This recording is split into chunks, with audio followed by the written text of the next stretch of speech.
Hi guys, എല്ലാവരും സുഖമായിട്ടും സേഫായിട്ടിരിക്കുന്നു എന്ന് വിചാരിക്കുന്നു. ഞങ്ങളും ഇവിടെ സുഖമായിട്ടിരിക്കുന്നു. അപ്പോൾ ഞങ്ങൾ ഇന്നുള്ളത് കണ്ടാനശ്ശേരിയിലുള്ള കല്ലുത്തിപ്പാറ ക്ഷേത്രത്തിലാണ്. ശ്രീകൃഷ്ണൻ്റെ അമ്പലമാണിത്.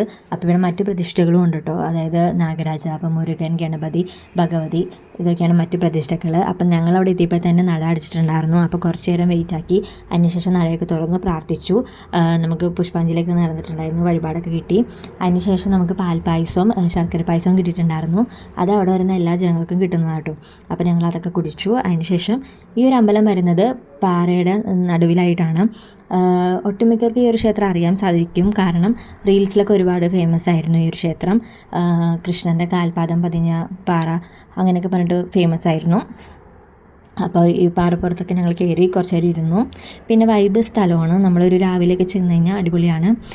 കാരണം അത്രയും അടിപൊളി സ്ഥലമാണ്. കാരണം നമുക്ക് ഒരു പീസ് ഓഫ് മൈൻഡ് കിട്ടുന്നൊരു സ്ഥലമാണ്. അപ്പോൾ കുറച്ച് നേരം ഞങ്ങൾ അവിടെയൊക്കെ നിന്ന് വീഡിയോസും കാര്യങ്ങളൊക്കെ എടുത്തു. അത് കഴിഞ്ഞ് ഫോട്ടോസ് എടുത്തു, അങ്ങനെ നിന്നിട്ടോ. അപ്പോൾ ഈ മേളിൽ വരുമ്പോഴുള്ള വ്യൂ എന്ന് പറഞ്ഞത് ഇതാണ്. മേളിൽ വന്ന് നോക്കുമ്പോൾ അമ്പലം അടിപൊളിയാട്ടെ. പാറകൾക്ക് നടുവിൽ ഈ ഒരു അമ്പലം വരുമ്പോൾ അടിപൊളിയാണ്. അപ്പോൾ ഇതാണ് കാൽപാദം എന്ന് പറയുന്നത് കേട്ടോ. കൃഷ്ണൻ്റെ കാൽപാദം പതിഞ്ഞ പാറ എന്ന് പറയുന്നത് ഇതാണ്. അപ്പോൾ അതിലൊരു താമരയൊക്കെ വിരിഞ്ഞിട്ടുണ്ടായിരുന്നു. അപ്പോൾ നല്ല രസമായിട്ട് അവിടെ വന്നു കഴിഞ്ഞാൽ അടിപൊളിയാണ്. പിന്നെ ഇതിൻ്റെ പുറത്താണെങ്കിലും മറ്റേ ബാംബൂസ് അതൊക്കെ ഉണ്ട് കേട്ടോ. അപ്പോൾ അവിടെ നിന്ന് ഫോട്ടോ എടുക്കാനൊക്കെ ആണെങ്കിൽ അടിപൊളിയാണ്. അപ്പോൾ ഇത്രയുള്ള ഇന്നത്തെ വീഡിയോ ഇഷ്ടപ്പെട്ടിട്ടുണ്ടെങ്കിൽ ലൈക്ക് ചെയ്യുക, ഷെയർ ചെയ്യുക, സബ്സ്ക്രൈബ് ചെയ്യുക.